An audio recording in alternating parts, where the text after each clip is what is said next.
coup de téléphone a suffi pour que ces jeunes viennent lui prêter main forte. Donc voilà, ça c'est le local des encombrants où les locataires déposent ce qu'ils veulent mettre en déchetterie en fait. Tables, chaises, vêtements, grâce à eux, une bonne partie du local de cet immeuble de ma campagne est vidée. Depuis mercredi, les jeunes du quartier s'activent chez les habitants.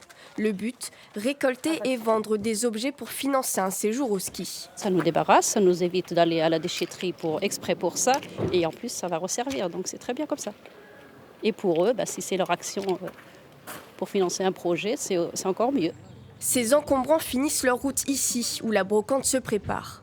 En plus de régler le souci des déchets dans le quartier, le projet Campo Vert motive ces jeunes de 14 à 18 ans. Ça nous aide, nous on peut les revendre et en même temps, des fois ils nous donnent un petit billet pour soutenir notre projet ski. C'est mieux de le faire dans notre quartier chez nous parce que déjà on connaît les gens, on peut plus parler avec eux, on a des sujets de discussion et voilà, c'est mieux, on s'amuse bien.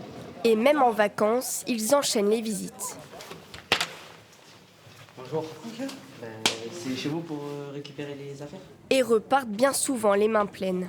Les jeunes, ils étaient très demandeurs, ils avaient envie d'aller au ski parce que 90% d'entre eux ne sont jamais allés à la montagne, ils n'ont jamais vu la neige. C'était pas dur de les motiver parce que depuis le confinement, c'était compliqué déjà avec les jeunes, c'était hyper compliqué de les sensibiliser, de les remobiliser surtout.